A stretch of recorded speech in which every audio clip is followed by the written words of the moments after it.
दोस्तों ये कहानी है गरीब लड़के की जो एक सेठ के यहाँ काम करता था, जिसका दुनिया में कोई नहीं था। वो बिल्कुल अकेला था, उसका एक टूटा फूटा घर था। दोस्तों नमस्कार, आदाब, स्वागत है आप सभी का। नेटवर्क मार्केटिंग डायरेक्ट सेलिंग के सक्सेसफुल लोगों को देखकर आपने भी अपना मन बनाया कि आप भी जिंदगी में कामयाब बनेंगे। नेटवर्क मार्केटिंग डायरेक्ट सेलिंग के जरिए से अपने सपनों को पूरा करेंगे। आप किसी सेमिनार्स में गए, प्रोग्राम में गए, वहां आपने देखा कुछ ऐसे लीडर्स जिनको स्टेज पे बुलाया गया और जो बता रहे हैं कि वो महीने के लाखों रुपए इनकम कर रहे हैं, लग्जरी कार्स में घूम रहे हैं। उनके हर सपने वो डायरेक्ट सेलिंग नेटवर्क मार्केटिंग के जरिए से पूरे कर रहे हैं। उनके नीचे एक बड़ी टीम बन चुकी है, उनका एक बड़ा नेटवर्क बन चुका है, उनको बहुत ही मान सम्मान मिल रहा है। ये सब देखने के बाद आपने अपना मन बनाया कि नेटवर्क मार्केटिंग डायरेक्ट सेलिंग के जरिए से आप भी अपने सपनों को पूरा करेंगे, आप भी लाइफ में कामयाब बनेंगे, आप भी लाखों रुपए महीने का इनकम करेंगे। पर जैसे ही आपकी नज़र कुछ ऐसे लीडर्स पर जाती है जिन्हें आप अच्छी तरह से जानते हैं, जो काफ़ी सालों से network marketing direct selling business में मेहनत कर रहे हैं, काम कर रहे हैं, लेकिन उनके लाइफ में किसी भी तरह का कोई सफलता, किसी भी तरह की कोई अचीवमेंट आपको नहीं दिख रही है। ये देखने के बाद आप कंफ्यूज हैं। एक तरफ तो वो सक्सेसफुल लोग जो नेटवर्क मार्केटिंग डायरेक्ट सेलिंग के जरिए से अपने सपनों को पूरा कर पा रहे हैं, अपने जिंदगी में कामयाब बन पा रहे हैं, और एक तरफ ऐसे लोग जो network marketing direct selling business को काफी दिनों से कर रहे हैं, कई सालों से कर रहे हैं, पर उनकी लाइफ में किसी भी तरह का कोई अचीवमेंट, किसी भी तरह का कोई कामयाबी आपको दिख नहीं रही है, कोई डेवलपमेंट आपको दिख नहीं रही है, और आप कंफ्यूज है कि आप करें या ना करें। तो इस वीडियो को ध्यान से देखिएगा। इस वीडियो को देखने के बाद आपका कंफ्यूजन पूरी तरह से दूर हो जाएगी और आप समझ जाएंगे कि network marketing direct selling business में अगर आपको कामयाब होना है तो आपको किस तरह से बिजनेस करना होगा। Network marketing direct selling business के जो सक्सेसफुल लोग हैं, उन्होंने किस तरह से बिजनेस को समझा और किया, जिसकी वजह से वे हर सपने को पूरा कर पा रहे हैं, लाखों रुपए महीने के इनकम कर पा रहे हैं। तो आइए इसे हम एक बेहतरीन शानदार कहानी के जरिए से समझते हैं। इस कहानी को अगर आपने पूरा ध्यान से सुन लिया तो आप अच्छी तरह से समझ जाएंगे कि कामयाबी का मूल मंत्र क्या है। नेटवर्क मार्केटिंग डायरेक्ट सेलिंग में कामयाबी का मूल मंत्र क्या है। दोस्तों ये कहानी है गरीब लड़के की जो एक सेठ के यहाँ काम करता था, जिसका दुनिया में कोई नहीं था। वो बिल्कुल अकेला था, उसका एक टूटा फूटा घर था।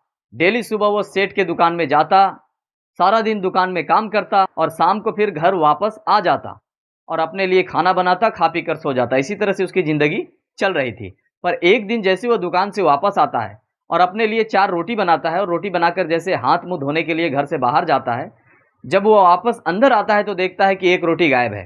वो परेशान हो जाता है कि आखिर मेरा ये रोटी ले कौन गया। उसके दूसरे दिन फिर वो जो दुकान से वापस आता है, आकर फिर अपने लिए रोटी बनाता है और रोटी बनाकर जैसे हाथ मुँह धोने के लिए फिर से बाहर जाता है और वापस आता है तो फिर से एक रोटी उसे गायब मिलती है। अब वो बहुत परेशान हो जाता है कि मेरी रोटी डेली ले कौन जा रहा है। तीसरे दिन फिर जब वो दुकान से वापस आता है और दुकान से वापस आने के बाद अपने लिए 4 रोटी बनाता है, इस बार वो जैसे घर से बाहर निकलता है तो दरवाजे के पास छिप कर देखने लगता है कि आखिर मेरी ये रोटी ले कौन जा रहा है। जैसे वो दरवाजे के पास छिप कर देखने लगता है, कुछ देर के बाद उसके घर के कोने से एक मोटा सा चूहा आता है और एक रोटी उठाकर भागने लगता है। वो जैसे चूहे को रोटी उठाकर भागते हुए देखता है, वो चूहे को पकड़ लेता है और चूहे से बोलता है कि तुम मेरे हिस्से की रोटी क्यों ले जा रहे हो? मैं बहुत मुश्किल से तो अपने लिए 4 रोटी का इंतजाम कर पाता हूँ। मैं बहुत गरीब हूँ, बहुत परेशान हूँ, और तुम अगर मेरे हिस्से की रोटी ले जाओगे तो मेरा पेट कैसे भरेगा? चूहा मुस्कुराते हुए बोलता है कि मैं तुम्हारे हिस्से का रोटी नहीं बल्कि अपनी किस्मत का रोटी ले जा रहा हूँ। लड़का ये सुनकर और परेशान हो जाता है और चूहे से कहता है कि तुम मुझे बहुत परेशान कर रहे हो। मेरी ज़िंदगी में ऐसे बहुत सारे प्रॉब्लम है और तुम मेरी परेशानी और बढ़ा रहे हो।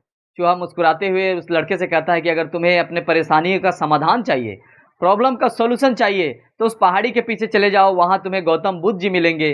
वो तुम्हारे हर समस्या का, हर प्रॉब्लम का समाधान बताएंगे। लड़का चूहे के बात सुनकर गौतम बुद्ध जी से मिलने का मन बना लेता है।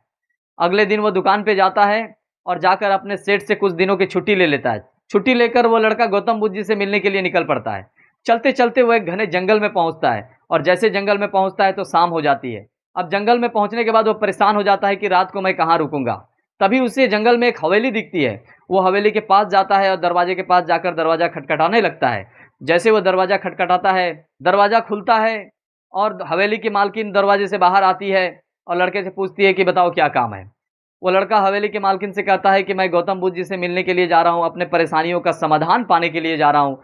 अभी रात हो गई है, तो अगर रात को आप अपने हवेली में मुझे रुकने का परमिशन देते आपकी बहुत मेहरबानी होती। वो मालकिन उससे कहती है कि ठीक, मैं तुम्हें रुकने का परमिशन दे दूंगी, लेकिन तुम मेरा भी एक सवाल का जवाब गौतम बुद्ध जी से लेके आना। तुम गौतम बुद्ध जी से पूछना, मेरी एक लड़की है जो बचपन से गूंगी है, कुछ बोल नहीं पा रही है, तो वो कब बोलेगी। वो लड़का मान जाता है और रात को उसी हवेली में रुक जाता है। अगले दिन फिर वो अपने सफर पे निकल पड़ता है और चलते चलते इस बार उसके सामने एक बड़ी पहाड़ी आ जाती है। अब वो पहाड़ी पर पहुंचकर बहुत परेशान हो जाता है कि मैं इस पहाड़ी को पार कैसे करूं। तभी उसे एक जादूगर दिखता है। वो जादूगर से हेल्प मांगता है, मदद मांगता है। जादूगर को बताता है कि मैं अपने समस्याओं का समाधान पाने के लिए गौतम बुद्ध जी से मिलने के लिए जा रहा हूं। अगर आप मुझे ये पहाड़ी पार करा देते तो आपकी बहुत मेहरबानी होती। जादूगर मुस्कुराते हुए कहता है कि ठीक है, मैं तुम्हें ये पहाड़ी पार करा दूंगा, पर तुम्हें भी मेरा एक सवाल का जवाब गौतम बुद्ध जी से लेकर आना है।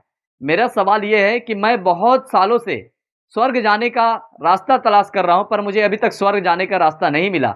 तो मुझे स्वर्ग जाने का रास्ता कब मिलेगा, ये गौतम बुद्ध जी से पूछ कर जरूर आना। वो लड़का मान जाता है, ठीक है। फिर जादूगर अपने जादू का छड़ी को घुमाता है और उस लड़के को पहाड़ी पार करा देता है। जैसे वो पहाड़ी पार करता है, फिर उसके सामने एक बड़ी सी नदी होती है। अब वो लड़का फिर से परेशान हो जाता है कि मैं इस नदी को पार कैसे करूं। तभी उसे नदी में एक बड़ा सा कछुआ दिखता है। वो कछुए से मदद मांगता है। कछुए को बताता है कि मैं गौतम बुद्ध जी से मिलने के लिए जा रहा हूं, अपने परेशानियों का समाधान पाने के लिए जा रहा हूं। अगर तुम मुझे ये नदी पार करा देते तो तुम्हारी बहुत मेहरबानी होती। वो कछुआ उस लड़के से कहता है, ठीक है, मैं तुम्हें ये नदी पार करा दूंगा, लेकिन मेरा भी एक सवाल का जवाब तुम गौतम बुद्ध जी से लेते आना।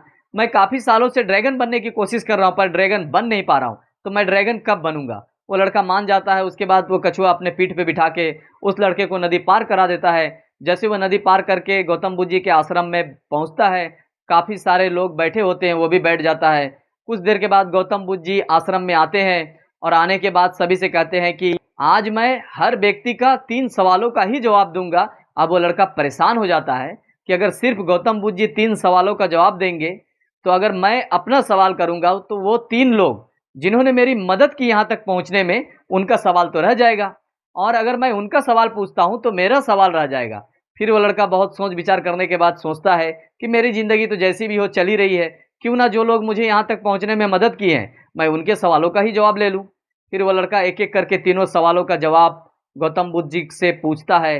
गौतम बुद्ध जी पहले सवाल का जवाब देते हुए उस लड़के से कहते हैं कि उस हवेली की मालकिन से कहना जिस दिन वो अपनी लड़की की शादी करा देगी, उस दिन से उसकी लड़की बोलने लगेगी। और उस जादूगर से कहना जिस दिन वो अपने जादू के छड़ी का त्याग कर देगा, उस दिन उसे स्वर्ग जाने का रास्ता मिल जाएगा। और उस कछुए से कहना कि जिस दिन वो अपना कवच उतार देगा, उस दिन वो ड्रैगन बन जाएगा। तीनों सवालों का जवाब लेके लड़का फिर वापस चलता है, नदी के पास पहुंचता है। फिर कछुआ उसे नदी पार कराता है। वो लड़का कछुए से कहता है कि गौतम बुद्ध जी ने कहा है, जिस दिन तुम अपना कवच उतार दोगे, उस दिन तुम ड्रैगन बन जाओगे। वो कछुआ उसी समय अपना कवच उतारता है, बहुत सारे मोती गिरने लगते हैं। वो कछुआ सारे मोती लड़के को दे देता है। अब लड़का आगे बढ़ता है, पहाड़ी पे पहुंचता है, उस जादूगर से मिलता है। जादूगर से कहता है कि गौतम बुद्ध जी ने कहा है कि जिस दिन आप अपने जादू के छड़ी का त्याग कर दोगे, उस दिन आपको स्वर्ग जाने का रास्ता मिल जाएगा। वो जादूगर वो छड़ी लड़के को ही दे देता है कि ये छड़ी तुम रखो, तुम्हारा काम आएगा। और वो जादू का छड़ी लड़के को मिल जाता है और जादूगर को स्वर्ग जाने का रास्ता मिल जाता है। उसके बाद उस हवेली में पहुंचता है और उस हवेली के मालकिन से कहता है कि जिस दिन आप अपने लड़की की शादी करा दोगे, उस दिन से आपकी लड़की बोलने लगेगी। वो मालकिन कहती है कि मैं इस जंगल में अपने लड़की के लिए लड़का ढूंढने कहाँ जाऊं, तुम ही मेरी लड़की से शादी कर लो। उस हवेली की मालकिन अपनी लड़की की शादी उस लड़के से करा देता है और पूरा हवेली भी उस लड़के को दे देता है। दोस्तों, इस कहानी में गौर करने वाली बात क्या है? उस लड़के ने अपने सवालों का त्याग करके उनके सवालों का जवाब लिया, उनके प्रॉब्लम का सॉल्यूशन किया, तो उस लड़के की प्रॉब्लम खुद ब खुद सॉल्व हो गई। कछुए के जरिए से उसे मोती मिल गई, जिससे वो धनवान हो गया। जादूगर के जरिए से उसे जादू की छड़ी मिल गई, जिससे वो ताकतवर हो गया। और उस मालकिनी के जरिए से उसकी शादी भी हो गई उसकी लड़की से, और वो हवेली में मिल गया। दोस्तों, इसी तरह से नेटवर्क मार्केटिंग बिजनेस में आप अपने जूनियर के ऊपर जितना फोकस करते हैं, आप अपने लीडर के डेवलपमेंट पे जितना फोकस करते हैं, आप अपने लीडर के प्रॉब्लम को सॉल्व करते हैं, उतना आपका बिजनेस बढ़ता है, आपका टीम बढ़ता है। आप अपने लीडर के प्रॉब्लम को सॉल्व करें, कहाँ पे उनकी दिक्कत हो रही है, किस जगह उनको परेशानी आ रही है बिजनेस में आगे बढ़ने पे, आप उनके परेशानियों को दूर करें, उन्हें रास्ता बताएं, उन्हें गाइड करें। आप उनके डेवलपमेंट पे फोकस करें, आप उनके बिजनेस को आगे बढ़ाने पे फोकस करें, आप उनके अचीवमेंट पे फोकस करें। आपका अचीवमेंट खुद ब खुद होता रहेगा, आप आगे बढ़ते रहेंगे। यही है नेटवर्क मार्केटिंग डायरेक्ट सेलिंग में कामयाबी का राज। आप अपने टीम को देखिए, आप अपने टीम के अचीवमेंट पे फोकस कीजिए। उम्मीद करता हूं इस वीडियो को देखने के बाद आप अच्छी तरह से समझ गए होंगे कि नेटवर्क मार्केटिंग डायरेक्ट सेलिंग में अगर आपको सफल होना है तो आपको क्या करना होगा। वीडियो अगर आपको पसंद आई तो वीडियो को लाइक करें, शेयर करें। चैनल में अगर आप नए हैं या चैनल को अभी तक सब्सक्राइब नहीं किया है तो चैनल को जरूर सब्सक्राइब करें। मिलते हैं एक और शानदार वीडियो के साथ, तब तक अपना और अपने परिवार का ख्याल रखें। धन्यवाद।